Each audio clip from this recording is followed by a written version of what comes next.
Hey there guys, it's Red again, and today we are going to be reviewing the Overlord Entity, which is the, bear with me now, Koenigsegg CC8S in real life.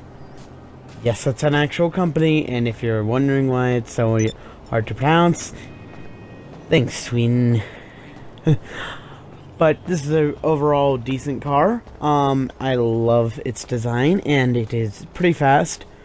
But before there was the Turismo and Zentorno rivalry. This was one in the original supercar rivalry with the Adder, which I think it was because they wanted to see which one was the fastest. I don't know, and I really didn't care.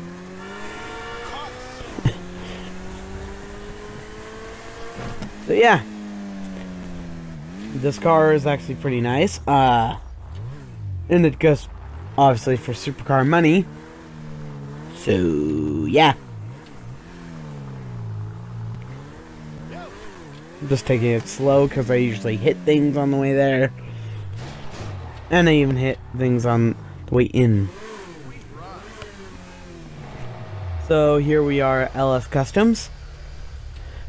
And again, this goes for around supercar money, which if one of these days I'm just going to have a video that just says the prices for supercar, like, and all the rest. Yeah. So this car has basically only race car upgrades, basically. Engine, stuff to make it lighter, stuff to make it go faster, stuff to make it cool looking. Oh, and this is the car I was talking about earlier with that gold paint, if you can't tell. This is the foliage green and gold. So yeah, this car takes about I would have to say around $300,000 to customize if you want to use a cheap paint job for it and cheap tires. And if you don't, well, have fun in the $600,000 range, because that doesn't even include the price of the car itself, which is believe it is, let me just crap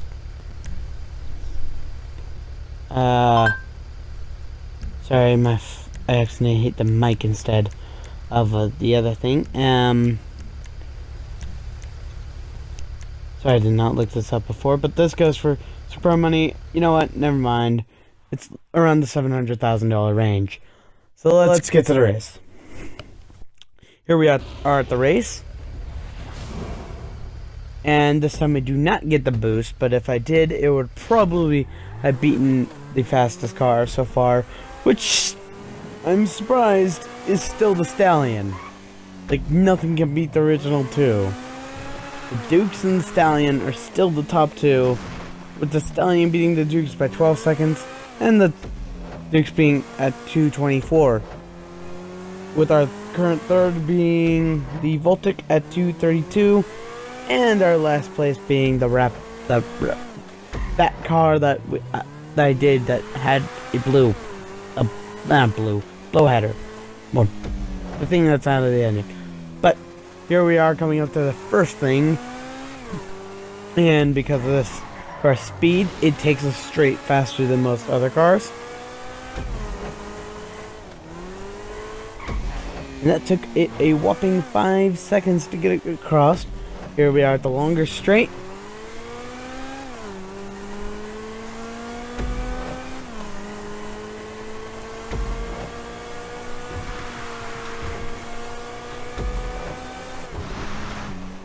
It takes it 19, I'll just round that up, 20 seconds to get it down there.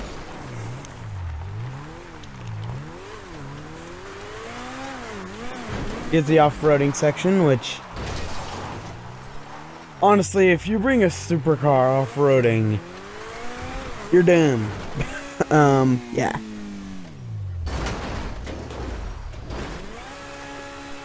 As you can see, this car is not loving the dirt. It would rather be in the city, on a street, and not out here.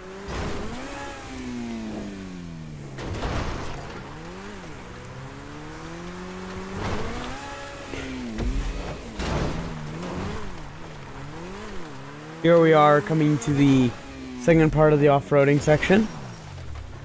This car is actually doing pretty well. Getting there about 2:04 seconds. Usually cars are getting here around 2:14.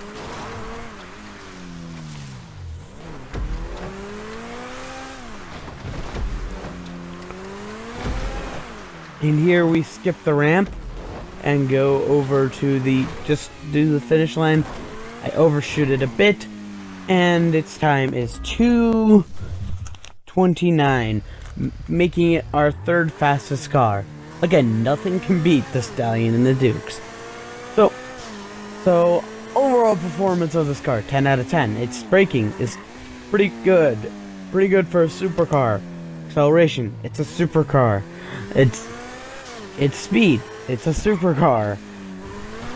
So yeah, this car gets 10 out of 10 in performance. Nostalgia is like 7 out of 10 because Koenigsegg. You wouldn't have heard of Koenigsegg unless you actually like looked it up or just looked up random car names. My personal preference of this car, it is 10 out of 10. I love this car. But yeah, if you have a supercar collection and if you're considering either buying this or the Adder, I'd say buy this.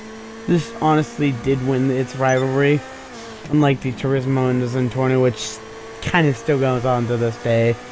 Although now people have just gotten over and say just pick whatever car you want. But yeah, if you're doing a supercar collection, I would also suggest this car, because you don't see too many of these around in just normal GTA anymore, because, well, D20s and other cars like that have taken over. But that's gonna be about it, guys. And this is Red Gunman V2 signing off, and I'll see you in the next video.